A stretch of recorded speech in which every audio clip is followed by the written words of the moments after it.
Woo! All right, we are coming up and we better get this party started. And every good party needs a checklist. Let's see.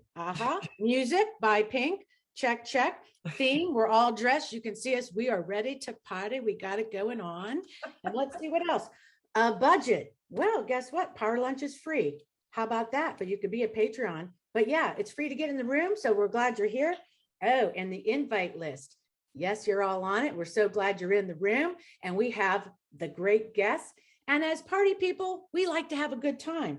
And hopefully you have your food and drink in front of you. That's on you. So we're so glad you're here. And the room looks great. And boy, it's full. I see some great faces. I have to see, I saw Eric Darcy come in the room. I just want to have a shout out. I haven't seen him in a long time. Talk about a political animal. So glad that Eric's with us. And let's get to it.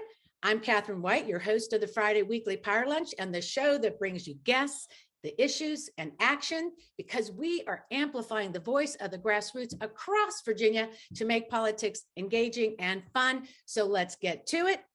It is Friday, February 18th, 2022, and welcome. Let's get this started today with everybody. We're reimagining the state party. We also are reimagining how we get engaged into any kind of activity. The guests we have in the room today did not sit around and wait for somebody. They actually saw a problem and stepped up to fix it. And we just love that kind of activity. So let's meet our guests today. Let's go. First off, Holly Hazard and Rose Conde. Welcome, you badass activists, organizers. We love to see you. And you have started a group for public education. Welcome. You can unmute yourself, Rose. Say hi, don't be shy. Hello, everybody. So glad to be here. Yeah, you're not very shy. I saw you the other last week at the Friday at the meeting, at the school board meeting. We are not shy. We are not shy. Well, should we go ahead? Yeah, go ahead and talk about 4P? Go ahead. We're so excited to be here. This is a brand new initiative. We launched it 2 weeks ago. We've got a huge amount of interest, and we'd love to have the interest from everybody on this call. Oh, great. Public education came about because we saw what was going on with the theatrics in Loudoun County. I'm sure many of you saw that. And we saw that this was seeping into Fairfax. And we did not want this to happen to our fantastic schools here. They were just mimicking what was going on in Loudoun. And all right, Holly, we're going to get to your segment. And Rose, we'll hear from you in the show. So thank you. I know, Holly, we're ready to rock and roll. And I love your background. It looks great. As I say, you look like angelic, but we know that you are really making things happen. And Rose, we'll look forward to talking to you later. Next up, Martha Lanning. Hello, Martha, former chair of the Wisconsin Dem Party and now founder of the State Party Advancement Network. How's Wisconsin, Martha? Oh, Wisconsin is great. We're working hard. We got a lot of grassroots people on the ground that are working to get that message out there. So we're doing well. And I'm really excited about what's happening in some of our other states around the nation. Yeah, well, we're excited to hear from you today. I know that since we just went through our election cycle, I think we can learn a lot from you. Such great insight. I mean, you ran for office, chair of the party, and just a background in business. So glad. And now we can't wait to hear about SPAN. So thank you so much, Martha. And then we have, as we love to have this season, when we get into primaries, that we love to spotlight candidates. So we have Josh Thronberg here. Is Thronberg? Thornburg. Throne, like you sit on a throne, bird. Thronberg, yes. So you may lose a bet or win a bet today, depending on how many people we have in the room. Yes, I may. Okay, good. We can't wait to see you have to run around your neighborhood. So good, Josh. I'm so glad you're here. CD5. It's really great when people step up to run and you obviously get the party started. So thank you for being here, Josh. All right, everybody. So you know how it is. We like to say a little promotion stuff, that you subscribe to our YouTube channel, put our thumbs up on our videos, follow us on social media, and of course, subscribe to the Badass Briefing and the Tuesday Tidbits, because you don't want to miss any of that great information that Stair so diligently puts in every week. And also today, stick around for the after chat, because we have an extended after chat with Martha Lanning. We know that the show, we won't be able to get to everything. And so have your questions ready. I know that this will be really exciting to have such a person that's really understands how campaigns can be messy and how we can fix them. So let's say hello to the crew so you know who is behind the scenes and in the scene making everything happen. Stare, Ambassador of Buzz. We have Robin, the show wizard, Heidi Dragneff, Twitter guru, and just getting it done even on TikTok and everywhere else. And I have a special announcement. We have an intern for 2 weeks, Colleen Krana from the Field School. Hello, Colleen. Hi, everyone. So excited to be here. I've been so happy to work with this organization throughout the week and get to see some of the behind the scenes. We have a really great show for you today, so I'm super excited to be here. I love it. And Holly said you're going to be president someday. So everybody, just so you know, Colleen Krana will be our next president.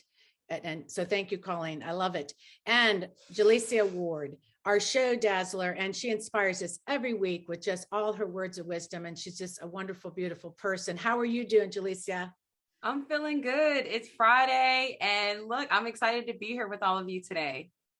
Yeah, well, we have something to talk about, though.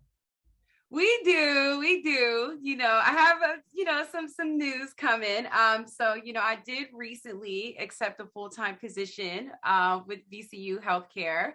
So, with that coming, it is going to unfortunately do just a small shift in my schedule. So I won't be hosting anymore on a weekly basis, but I do want all of you to know that I still plan on staying involved because grassroots politics has become a part of my lifestyle. It is a part of our lifestyle. So there is no getting away from it, and honestly, so I'm just looking forward to joining the real heroes of our democracy, which is our essential workers. If you guys don't know, I have 7 years working for the federal government in healthcare for the United States Army. And I'm just excited to bless VCU Healthcare with my skills, and especially since 1 out of 5 healthcare workers have left medicine since the pandemic. So I'm excited to go back and help for a little bit. Oh my gosh, I'm so grateful. You said it just so well. I'm so glad we need that help in that area. And it's been great. What's sad for us is we've just started blossoming in our relationship. So great. It's so wonderful to meet you, but we will obviously have you back. You're not gone forever. So you're here today with us, and that's a great start of any Friday. So thank you, my friend. Of course. Well, let's rock and roll. Let's get it going because, we have Holly Hazard, if we can bring Holly and Rose Conde of the executive team for public education. Wait, we forgot about the important grassroots update. Oh, you know what? I did. I went all the way down to the run of show. I just skipped it, but you know what? Let's do it. Sharon Shuttler, Grassroots Legislative Update. Let's talk crossover. I really wasn't skipping you, but I just kind of jumped ahead, as we say. You get excited. I know you, Catherine. Well, hi, everybody. I'm Sharon Shuttler, and I'm active with the Virginia Grassroots Coalition. And I chair the Climate and Clean Energy Working Group. And it's great to be here to talk to you about crossover in the Virginia General Assembly. So what is crossover? Crossover is specifically the time when all bills that are passed out of the House from the floor go over or cross over to the Senate, and when all the bills that were passed out of the Senate from the floor come over to the House. And for a bill to make it to the governor's desk, they have to be agreed upon verbatim by both the House and Senate. So crossover is a very important time. And while it's always significant, this year it is more significant than ever because of the particular makeup of this General Assembly. As many of you know who have been tracking legislation, the Republican House has advanced a number of very problematic bills in a variety of areas, whether it's education, voting rights, justice, and frankly, in particular, climate and clean energy, for which there is a particular antipathy. And we have 13 heinous bills coming over in crossover from the House to the Senate. Now, we are asking our senators to be a brick wall for all of these bills. But I'm going to tell you right out of the starting gate, it's not quite the brick wall we would all like it to be. And we have several maverick senators. So what does this mean for you? What can you do? It means that we need you desperately to continue to answer our various calls to action. You will see calls to action multiple times a week from the Virginia Grassroots Coalition. Louisa sends them out, and you will also get them from our marvelous Queen of Buzz Stare through her Tuesday tidbits. Keep doing those calls to action. And what I want to say is you will probably think to yourself, gosh, didn't I just do a call to action on this bill? The answer is yes, you probably did, because you probably did a call to action to help block a bad bill in the House committee. And then you were asked to do a call to action to block the bill on the House floor.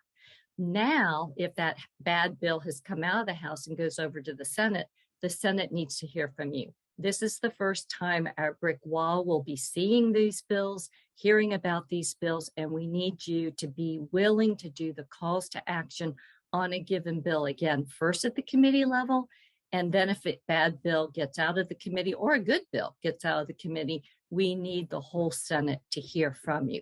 So please take heed to the various call to action opportunities. And if you're interested, I think that our wonderful Dennis Orsinger may be providing names of people who are active in these various working groups that make these calls to action. You're welcome to join our committees. That's all I got. That's all you got. Well, I know we see this crossover and we've all been paying attention, and it's been, I have to say, an interesting session, right? Like now that we lost this power to see this negotiation, it's great to see the Senate trying to hold. And then, like you said, some of these tricky things. What's your take, just real quick, because we have just 1 minute, on Andrew Wheeler? Is he gone forever? I think Andrew Wheeler is gone forever to be secretary. Andrew Wheeler is not gone. He will stay on as a paid consultant in some way, shape, or form. And the unfortunate thing is the legislators on the House side tried to hold up a bunch of the Northam nominees to all the various boards across the state, whether it's boards of visitors or the Air Quality Control Board, what have you. So it's been kind of a rocky road, but he is gone, at least from that top position. Yeah, well, there, we can just have a little bit of that, but so glad that you are continuing this great work. You are amazing activists for the environment.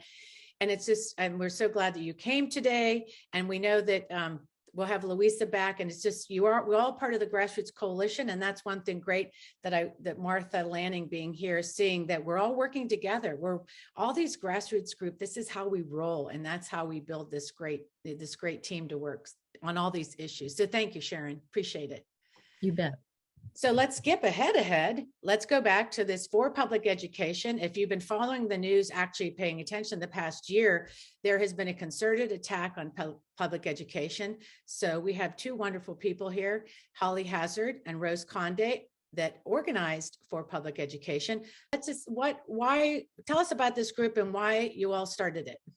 Well, thank you, Network Nova, so much for giving us this platform. Yeah, so a number of us got together, Rose, a number, about 40 people got together when we saw this rise, this supposed from the grassroots rise in parents objecting to what was going on in Fairfax County schools. They were not just objecting, they were pointing at school board members in meetings, screaming at them, calling them pornographers and pedophiles, this horrible, rude, and inappropriate action. And we started digging further into this. And what we found is exactly what Samantha B found a little later, I'm sure. And that is that it's not just a group of grassroots parents. This is a well-organized front designed to pull those independent voters away from Democrats and throw them in the Republican pot for the next election. And so this is an issue that every single person should be concerned about, whether you've got kids in school or not. And there's two big reasons why this is happening. One, as Samantha B touched on and we've touched on, is that Republicans are looking anywhere they can to get people to come back to their sad and dying party. And they're using the same tactics that they used in the 70s with the abortion issue. They looked around where there's a big pot of people, churches. We're going to go to churches. We're going to find an issue that's divisive, and then we're going to collect all those votes for ourselves. And boy, were they successful there. Well, now they got their sights on schools. And if we don't want this issue to turn out the same way the abortion issue turned out, we need to get people active now. But there's a second reason why they're doing this, which is as problematic, and that is that, as we know, there's billions of dollars in public schools. We spend billions of dollars. And so the charter school industry is just foaming at the mouth at the idea that they might be able to get in and get some of this big pot. And so we've got two reasons why all of this aggravation is taking place, and it is going to grow. It's going to grow as we get closer and closer to the 22 election. We saw what happened we saw what happened with Terry McAuliffe and with the gaffe that he made and how that was exploited. That is exactly what's going to happen now all over the U.S. And we really need to get people engaged. This is a manufactured controversy, and we've got to stop it in its tracks. Yeah. So Rose, you are a parent. You have a young children in school. What does it feel like being on that side of it? Now I'm so glad you stepped up and part of this awesome grassroots movement. Thank you, Catherine. Yes. I'm a parent of two children, 7 and 9, in the elementary school system in Fairfax County. And to me, it's been one of those things where I'm seeing all these play out in the news, in the school board meetings and everything. And I wasn't able to find a way to get engaged, which is what you all are about. Like, I love this group of people that are experienced activists. They understand kind of how do we mobilize and how do we make these voices heard so that it is more of a balanced argument. And it is really, really important right now for us to make our voices heard, because it takes so much effort to try to go back to once it's undone, it takes that much more effort. Once our public education system becomes threatened and undone, and if we were to go down the path of charter schools and whatnot, we've seen so many examples of that going wrong. We've seen so many examples of that. We need to make decisions that are well balanced, well informed, and that's what this group is about. It's a group that is trying to bring some of the facts back to the table. We're trying to have the arguments in a civil way as well, because it's not only the arguments that are coming out, it is how some of these messages are delivered that is just so unsettling. And so I'm really inspired by the group. This is really yes. Thank you. So what we want to do is make sure, I know you have some calls to action, and I know, so we're going to put all that in the chat. And I would say, everybody in this room, please click on that and get their newsletters. And I don't care where you're from, where you're at, sign up and help this group any way you can. And I don't know, even next week, the big important thing, like Holly said, is to sign up to be a speaker at these meetings. And Holly, is that correct? To get at the podium? That is, we need to fill these slots with folks who are supporting us and not against us and not spewing vitriol. And if you want to speak and you're worried about speaking, don't worry. Catherine, Stale, Robin, me, anybody, we will help you with your speech. So do not worry about that. We need vocal people to help us. Yes, thank you. And this room is full of that. And we also want to make one big pitch, and this is something I've been pushing. We really got to keep it away from the politics, because a lot of people, whether the Republican, Independents, Democrats, they don't appreciate this interference in our schools. And so when you come to these meetings, I know you love to wear the yellow, you get nice signs, but to act courteous and to show the contrast. I saw the last meeting, these people had QAnon masks on the other side. They had freaky masks on, and it's bizarre. So please stand up and show up. Thank you so much, Holly and Rose. We appreciate your activism. Bye, we love you. That's Holly, Mother Teresa with the halo around her. I love it. And you always want to have Holly at your party. She throws really good parties too. All right. So let's say always that part of the show where we say, hey, support our show. We love our Patreons. You'll see them around the room. They have the Zoom backgrounds. There's special bennies to being a Patreon. And that just means you're supporting great leaders trying to do things for our democracy. So we appreciate it. And for a little bit of a cup of a coffee, you can support us. So we want to say thank you, because we got from the last show, was so awesome. We got such great new members. Phyllis Klein, thank you. Ali Dulcimer, Ruth Ann Lynchford, Susan Potter, Virginia Beach, Diana Richardson, and our wonderful California Pearl Lika. Thank you. You upped your amount. You're just awesome. And Jackie Lieberman, thank you for that support. Relying on you is so much better than we learned in the grassroots, and looking for money anywhere else. It's from people who really love what we're doing. So we appreciate it. And also, last shot at the cold weather beanies. When we vote, we win beanies. And it's been really windy out. So Stair will put that in there. And like I said, my husband loves to wear these to bed. And I love to see him in that little hat. So you can have that for your husband or loved one too. And send us suggestions for guests on the show. We love it. Just email me. Stair will put that in the chat. And also, we are still looking for content concierges.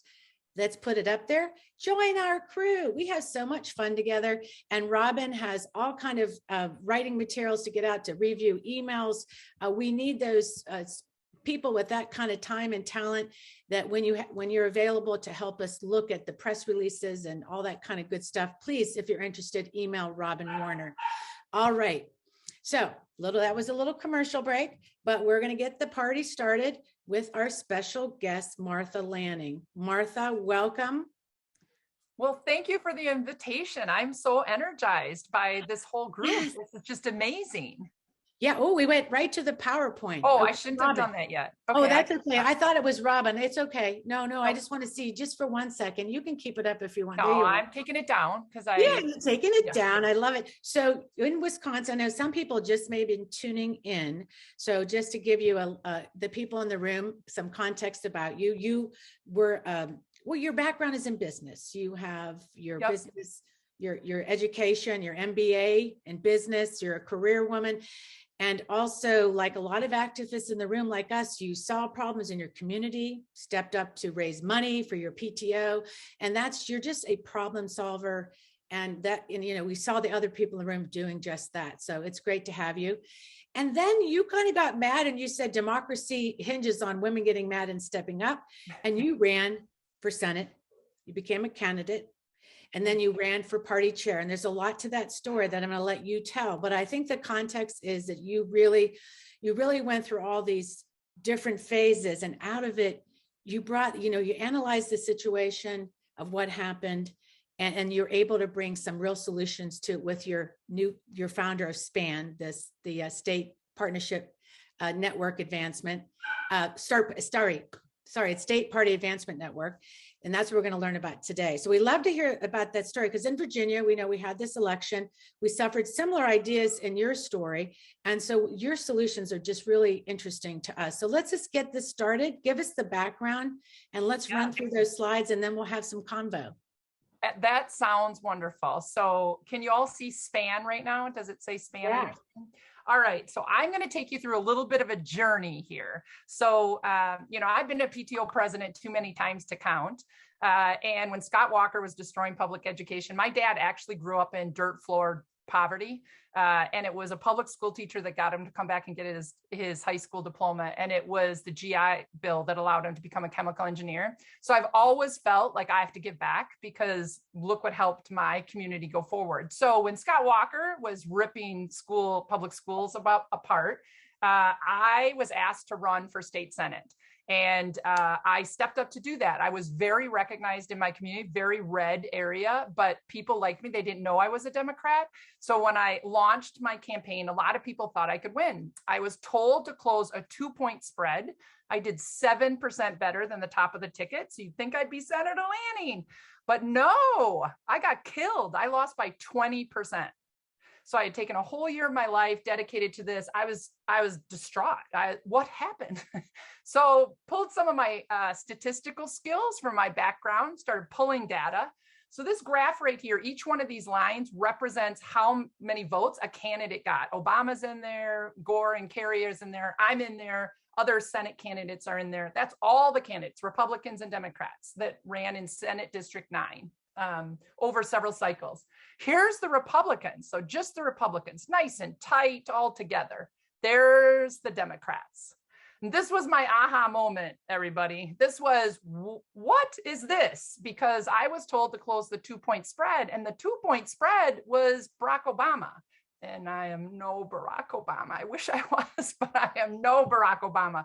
So I immediately just felt like I just spent a year of my life, did only campaigning, raised all this money, and I based it on bad information. Like I should have been being compared to other candidates. The other thing that you can see from this is why aren't Democrats coming out to vote? Like, why are they coming out in the presidential, but not in the midterm?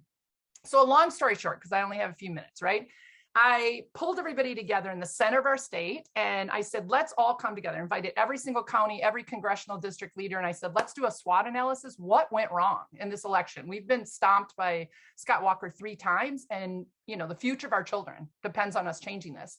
And what I learned, and I didn't know this, I had been a candidate. I really didn't know what the state party did. And not because they're not good people, but because they had such a small staff. I mean, they can't help all these candidates that are out there. So I was really helped by the caucus, the Senate caucus, and another outside group, a wonderful C4 group that had helped me. But what I learned through this whole process was that state parties can work directly with candidates. And if they had the resources, they could have told me, like, Martha, you're no Barack Obama, so we're going to have to do more. And they could have said, we're going to have to figure out how to turn out the Democrats because it's not happening. They could have helped us with that. State parties have this huge network of volunteers that they can activate, but they got to have staff to be able to help do that, or they have to build it up over time. They know their states really, really well. So my area was really red, and they could have come in and said, this is the messaging that works the best in your area. These are the things that are going to be the things you need to be ready to respond to. These are the things that could hook you up. And finally, the brand. So people, I am from business, right? Brand is so important. And I could ask people, what do Democrats stand for? And Democrats can't answer it.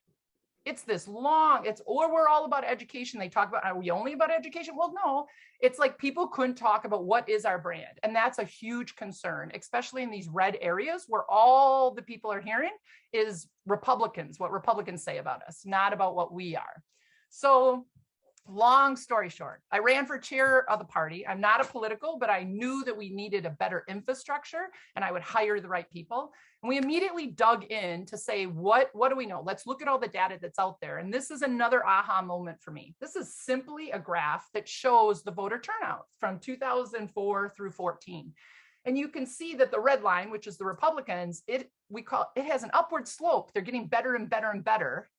And versus the Democrats are all over the place.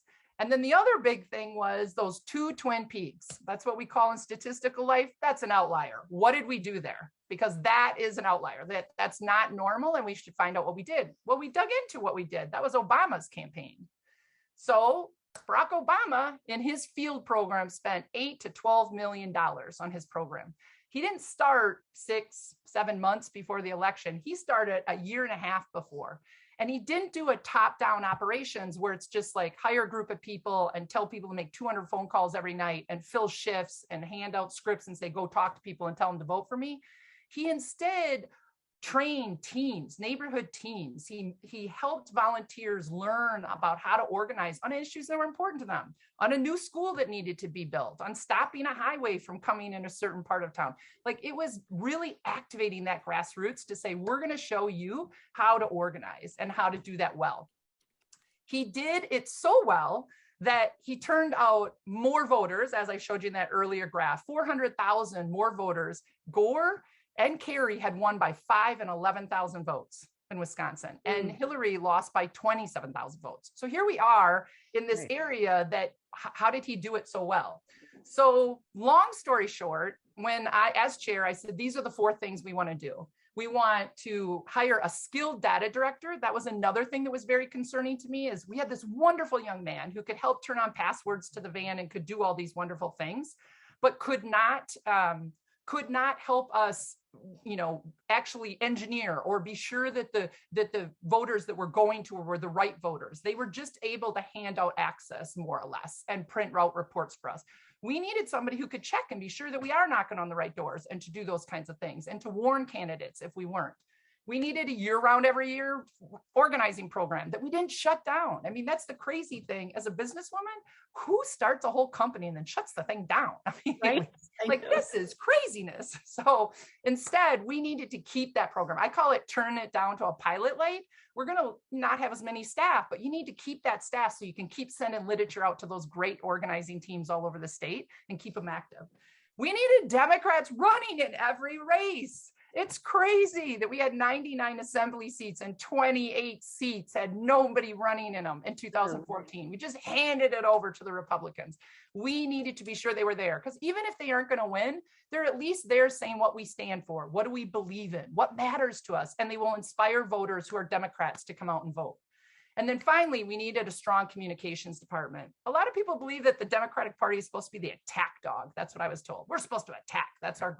I'm like, you know what? If you're a restaurant and you just attack the restaurant across the street, and that's all you do is talk about how awful the restaurant across the street is, who's going to come to your restaurant? They don't even know you exist. I'm like, so we have to do the same. Like, we're Democrats. What are we going to do to make people's lives better? What matters in our lives, and how are we going to inspire people? And sure, we're going to say, and that's not what the Republicans are doing, but we can't just talk about that. We're just giving them a bigger voice, and that can't happen. So I hired a data director. We did that right away. It was very costly. I also want to point out, like, when I became chair, it was shocking to me that there was no place for me to go to get money. The Democratic Party, the Democratic National Committee, gave me $7,500 a month.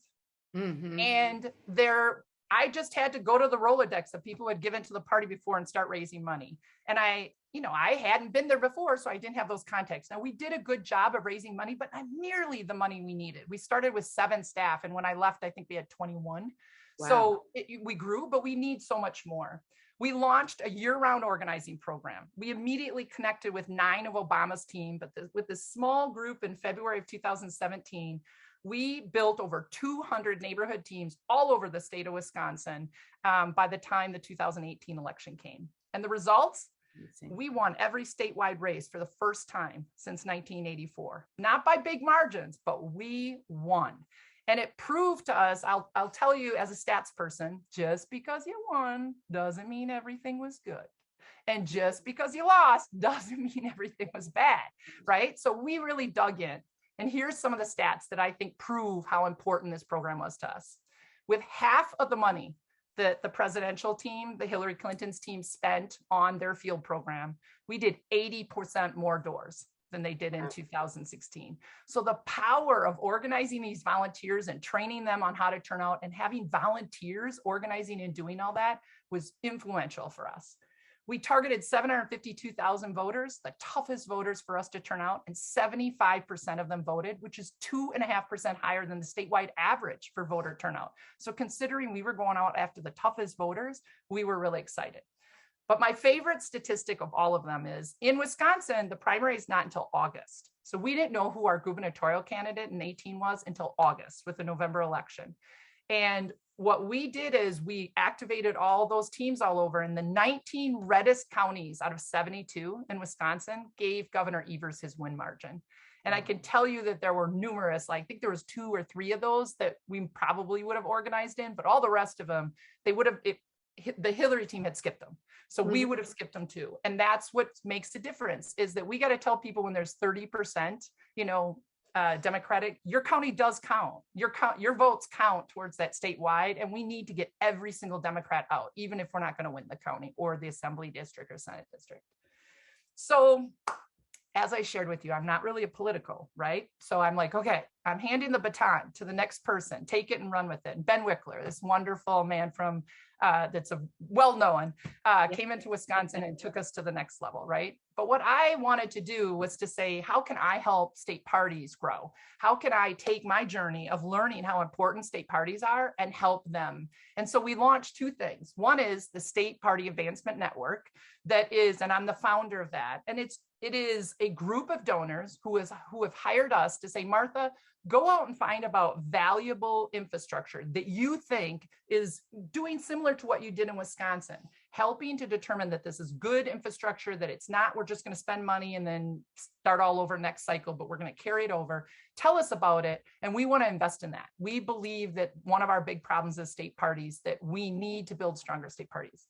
The second one was, we call it Stack Labs. And that is when I was talking to you about technology, to hire the state parties own the voter database. They own every volunteer who goes and knocks on doors and you put your information into a voter database. If you did it for a candidate or the party, it's that information went into that database. They own one of the most important things for our success. And yet they can't afford these technologists. And in some cases, you don't really need it. you don't need to have this high level technologist on every single state. So we formed Stack Labs, and Stack Labs has a group of high level technologists and engineers that can help with tech. They can share things across all the states. And Stack Labs works with 30 states right now and has helped them save $4 million in technology tools.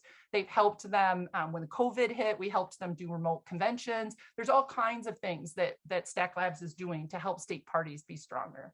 So SPAN helps raise money to be sure Stack Labs can continue. So our infrastructure grants, we currently are working with only 9 states, and Virginia is not one of those states right now. My dream is that as we grow our donor base, we will have all the states in here, that we will support every single one of our states and at what the level they are at. And our skilled service grants, I told you, we helped 30 states last year get service. So the things that we did really well in 2020 is field. We helped invest in Michigan and Wisconsin and North Carolina to build year-round field programs. Just as a comparison, in Michigan, in 2016, they handed over 5 organizers to Hillary Clinton. In 2020, they handed over 35 to nominee Biden. So it's just an amazing network that Michigan was able to hand over. Same thing with Wisconsin. And that's what we want to be able to do, is build that program. We helped in Arizona, unlike places in the Midwest where our rural areas are pretty red. Down in Arizona, the rural areas are really blue. They're tribal lands. And so they wanted to build an organizing program that would help engage and really let the community know that we care about you, not just about your vote. We're not going to show up just before an election. We care about you. We care about the issues that matter to you. So they started a program down in Arizona that was very successful and helped them turn out, I think it was 32% increase in voter turnout from the tribal community, which is amazing. And then lastly, Texas, they wrote this great data program that is helping identify new voters. And so that, all of these things were really valuable and things that help us build the team.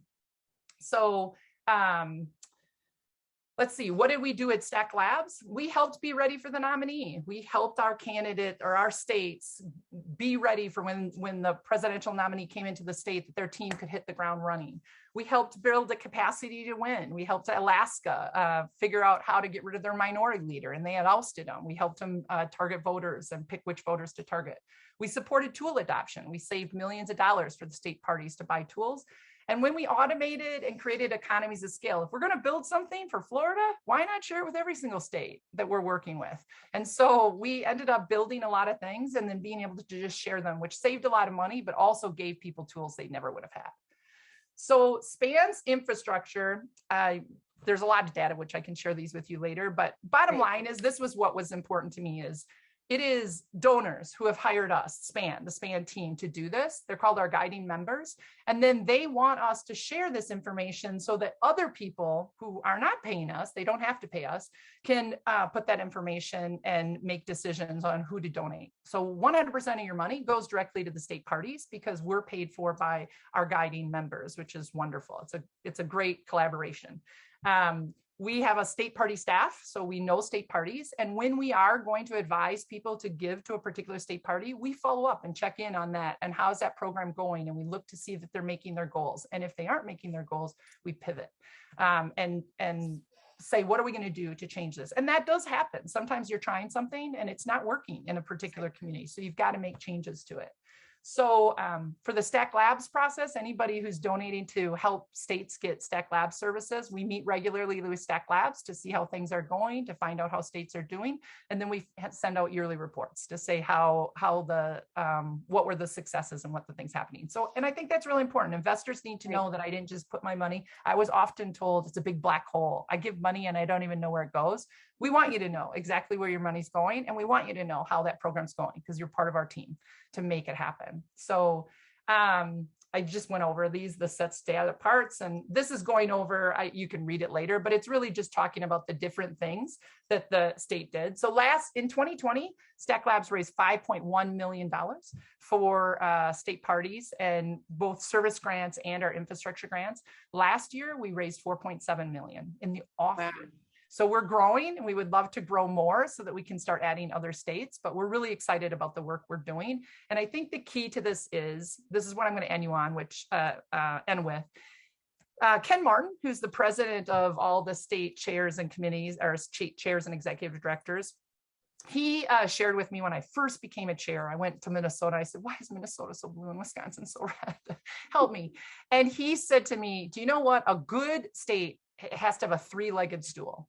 He said they have to have really good candidates that are inspiring and will get out there and work hard and let people know what their representation will do to make their lives better.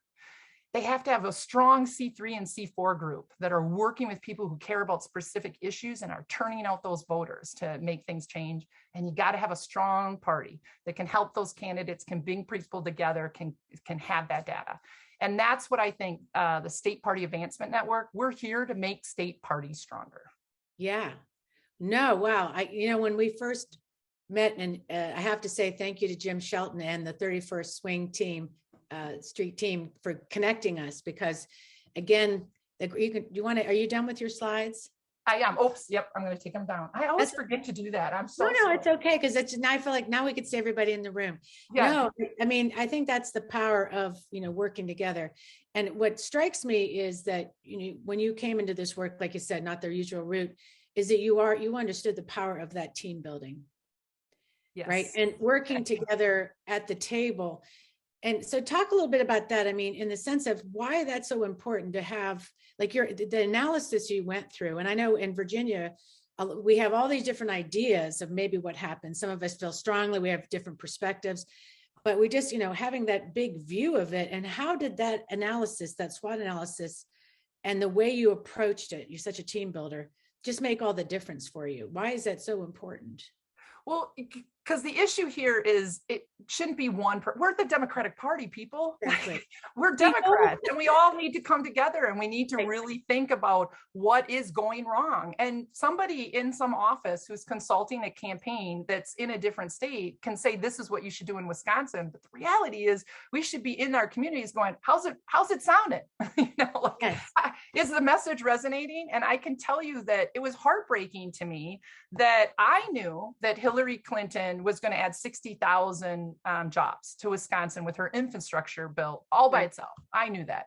But when we went out to the grassroots after the election and we talked to everybody and said, hey, what was Hillary Clinton going to do to make your lives better? Nobody could tell me a single thing. And I'm talking to the people who were so engaged. So if we have such a big miss there, that is what's important, is that we need to have people that are helping us gather that information and be sure that that candidate is hearing your message is not getting down ticket. I mean, it's not getting down to the people. And why I think that, once you did that analysis and once you, really, that's so important, because then you could identify from all different partners and then find solutions, right? It's not like you said, going on the attack against something. It's not just one person. We have to work together and really kind of address these things. And a lot of us understand that this is exhausting work, right? Like you said, in Virginia, we start up every year. And it's kind of the craziest thing I've seen. And I've said to people, why do we keep doing this? This is exhausting for anybody involved, right? There has to be a better way. And that's what I love about what you're doing. And what we saw with a lot of the field organizing, it just wasn't happening, right? And I just love this idea of the teams. And because of the deep canvassing and the way to bring voters around, we had the same issue in Virginia, was voter turnout that you identified, right? And it was that not being at the doors. And so I love that idea about how you get these teams organized, because they're not just going, they have training, it's longer training. Grassroots people are involved and they know their own messaging. And then when they go to the doors, it's not just like right before the campaign, like we, got started this campaign like a couple months before, a month before, and you have a script you're reading, right? You have to, and it's not working, and you need to get people engaged to vote if you're going to get in those campaigns. So, I mean, I love just that approach. I just want to say that. But let's talk about data. Data is a big issue. It seems like everybody wants this data. Data is important. It's like, right, let's talk about that. And when you came to this conclusion that explain about, let's explain about how you chose to disperse that power and empower local organizations, right? And why that approach of doing that, not holding on to it, greatly improved the electoral success. Because we have a little bit of that problem with the data. No one wants to share the data. The data is this, the data is that. But the data is so important. And so your conclusion to this, I love how you just say, we're going to give it to other states too. We're not going to just keep it to ourselves. So Yeah. why? So first thing is, so I was the chair when we lost and Hillary Clinton lost. I had become the chair just before in 15, and I saw what was happening, right? But people are looking at me going, she doesn't know anything about politics. Like she was not in politics. Like just sit back and let us do this. And I understand that as a professional, I can understand why you want some rookie coming in here. But when the election lost, I had to go out to those Bernie teams and I had to talk to them, right? And a lot of them were just furious with us. They didn't want to have anything to do with the Democratic Party. They don't want to do this. But my issue is, do you care about children not being hungry at night? Do you care about our teachers having the resources to teach our kids and give them opportunity? Do you want to be sure that a mom doesn't have to work 3 jobs and still doesn't even have healthcare? Like, do you care about those? And of course, they're all like, yes. We would talk through some of the issues about what they were mad about. And what they found was, so you didn't have the money? What do you mean? You don't have the control over that? You don't have this? I'm like, no. So you come together as a team. And I came to one of them and they said, Martha, I don't know that they're going to want to come if it's a Democrat. I'm like, would you come to the restaurant? Because we have the data and you have the bodies. And they're like, yeah. And we're like, okay, our team will be there with the data so that we can make phone calls and you bring the team. And when we started to do that, people started to see that we didn't have horns. Like we were all working together. We were friends. And I think that's really critical. As far as Stack Labs, Stack's only goal is to be sure that we start winning more elections. And it just is common sense that if we're spending a lot of money in a battleground to create some great automated report that is helping make good decisions, why aren't we sharing that in every single state? So every single state has that power. So it's just in economies of scale. It makes sense financially, and it makes sense to help us win more elections. So, yeah. And I think the one component too, which really struck me, is the rural component. I mean, maybe some people don't know that you're from, you said before, red rural area. And Virginia is kind of the same. Like you're from this red state, you've been able to build this up, but it's that importance of understanding the red rural areas. Can we talk a little bit more about that part of it? When you let's get into that, because we really, this particular cycle did worse than ever. Very similar to Hillary, that area was just bypassed, candidates bypassed. Really, even though we've been beating this drum for several years, it still is not sort of like in the code yet that this is how we win. Candidates in every seat, as you mentioned, and the rural. Talk about that rural component and that aha moment you had about that strategy and how it enabled, local organizing in the rural areas. So I think part about being in rural is that we have not talked in the rural communities. And so only the Republicans have defined us, right? So I went to a lot of places that people told me not to go. I went to the gun club and I talked with people and said, and immediately they're like, you're a Democrat, you're going to take away my guns. And my response was, no, sir. The gun that hung over my dad's fireplace when he grew up in deep poverty brought home food to his family. And to responsible sportsmen all over Wisconsin, it still does, right? But I want to protect your freedom as a hunter by ensuring that we do universal background checks on all gun purchases to keep them out of irresponsible hands, criminals, people who are suffering from a mental illness. We want to be sure that the right thing. I got a standing ovation, right? I think part of it was they're reasonable people out there. I'm not saying all of them are, but there's reasonable people out there. They're just frightened by us, right?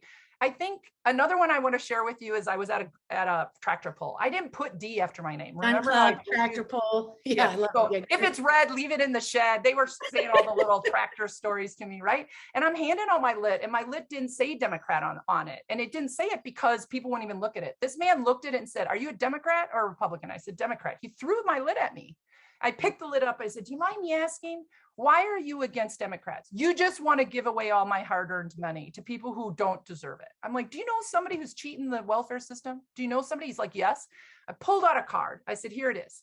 Wisconsin and Democrats don't support that either. If you know somebody who is cheating the system, here's where you turn them in."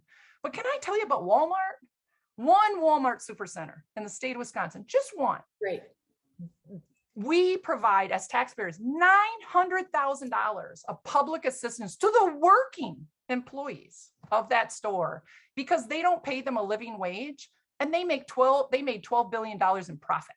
$12 billion in profit. So wouldn't it be nice if we took that, they paid their employees a living wage, and then this man asked me if he could buy me a beer. I mean, what I'm saying to you is in rural areas, we just got to talk about what is your issue, and we got to find a way to connect with voters. And we can't just walk away from them and say they're never going to understand us. Yes, they are. There's a lot of good people out in rural areas, and they care about their children, and they have watched years and years of not having the opportunity and the deep fear of how am I going to retire? How are my kids going to succeed? Like they're just scared, and they need us to have reality and work for them. Well, I think you're right. When we talk about our brand, and I know, you really were succinct of it. You're proud to be a Democrat, really just kind of, just really what you said, you stand up for fairness, and these words really matter. But just getting down into a little bit of the trenches with it, the issue though still seems to be making those investments in rural areas and really convincing people that it matters, because we have good candidates. Actually, right now, a lot of our strength is coming out of the rural. A lot of our leadership, I think even after this election, has really said, we matter and this is how we win. And you made that point and you showed it in numbers. And you know what I mean? And so how does SPAN help with that kind of investment? I mean, how could those groups, when you think about, like you said, yes, of course, it's talking to voters, but you need to mobilize, you need to help people in those areas, the committees. Let's talk about then strengthening those pieces of the party. How does this all work? Like, we need to make sure committees have the power and the investment. Let's talk about investing in committees, investing in its candidates, and why that's important and why we need to convince the state. And then if it's all about, well, we won't, the data pool, or we won't give you data, or we need more money, then we have to figure out how to get those things. But let's just talk about the importance of those investments and why they're just key if we're really not going to continue to struggle. So I can tell you that when I became chair, I had one comms person, to handle everything. I had no field program, 0. I had a political director. I mean, I just didn't have the resources to do what needs to be done. Your chair, Susan Swicker would love to have a year-round field program. She would love to have the resources to put that on the ground. She would love to be able to build, engagement all over the state year-round. And the bottom line is you have to have resources to do that. So when we come into a state, we want to talk to people like your group to say, you look at the base that you have, look at the number of people that you have. Let's come together with the party and we are talking to the party and saying, yeah, this is a great program. We'll evaluate that program and say it's a great program. And then you can invest in that program and partner with your party to say that if this is what you're going to do and we believe in it, then we want to be a part of making that happen. I think the biggest thing that can hold up Democrats right now is that we don't come together and say, what's our next best thing to do? But instead we just create more and more silos. Well, I'll do it better and I'll do it better and I'll do it better. Right. Okay, as a businesswoman, you just spent a whole lot of money on administration because you have heads of all these different groups. And instead, why aren't we being one group together? And I think the state party holds your brand. And that's what's important, is do what you can to help that state party build that. Yeah. I mean, it has to be that, like, again, that the silos, what I noticed right away, and breaking those down. And I think that that's the key. I see other groups like PA Turnip Blue does a great job working alongside. And I think that is the vision. Definitely. We're getting up on the hour. So I want to tell everybody in the room that stay in to the after chat. And that's where it always happens anyways. I like to take people out on Facebook, get in the room, because we're going to talk further with Martha. I hardly got to a lot of the questions, and I know we have a lot of organizers here just wanting to really speak to you and why the Stacey Abrams form of organizing this year round can happen. And I think getting everybody at the table and talking about the solutions. And that's what we do as grassroots people. In this room, we've actually figured that out. We are at a major table together and we help each other and we share. So Martha, stick around, because I'm going to throw it over to the saucy dazzler, Jaleesa Ward, to talk to wonderful Josh. And Josh, it looks like you won the bet. So we'll see, Martha, stick around. Josh maybe won the bet here. So we'll see. Anyhow, go for it. Great to see you guys. Okay, thank you so much, Catherine. Well, listen, Martha was absolutely amazing. I'm sure that was really refreshing for us, huh, Josh? But I am excited that you are here in our candidate spotlight of the week. We're super lucky to have a candidate like you who is running for U.S. Congress in Virginia's 5th district. And let's just keep it real. Josh is here And we know that you are fighting for climate crisis. We know that you are fighting to dismantle systems of oppression. And we know that you are reinvesting in our small towns. And you are going about this head on. So we're glad. Welcome to the show. And we are going to give you the floor for this candidate spotlight to share with us what inspired you to run, how is your journey, and what are your plans and goals for CD5? Well, thank you so much, Joalicia. The reality is I wish that Martha could just keep talking and I didn't have to hear myself speak. Because, no. That was amazing. Martha, I don't know if you're still here, but let's be friends. That was fantastic. I'm really excited to be here. So the 15-second flyover on me is I was born and raised in a small, rural, agricultural, farming family and community, tiny little town of 500 people out in the middle of nowhere. I've been married to my wife, Minnie, for 19 years. My wife is Korean American. We were both living in South Korea. We met, fell in love, got married, and then moved back to the States. I have two young daughters who are 12 and 6. My oldest daughter is Lucy. She was born in Haiti just before the earthquake in 2010. Needed parents. My wife and I met her and adopted her, and that was wonderful. My youngest daughter is Agnes. She is biological and therefore biracial. And so I have a family that I quite adore living in Charlottesville. I'm a small business owner, but I'm also an ordained minister and I spent most of my life pastoring in the local church. And yeah, as you just said, so there are so many issues that are facing everyday working families, healthcare and education and food insecurity and access to broadband. But for me, a few of the issues that really rooted my campaign, one of them is investing in rural communities. I grew up in that small town. In that little town of 500 people that I grew up in, when I grew up, there were 5 churches, there was a grocery store, there was a convenience store, there was a restaurant, there was a bar, there was a funeral home. The bar was right next to the funeral home and was called the next to the last stop. It was this tiny little town, but it had a lot of stuff going on. Now in that town, almost everything's shut down. There's one church left. There's a convenience store, but the grocery store is shut down and the barbershop shut down and like so many things have gone away. And that is the story of rural America. And so we have seen in the last 6 years what rural frustration and anger can do. And we need to invest in those communities. So that's a passion of mine.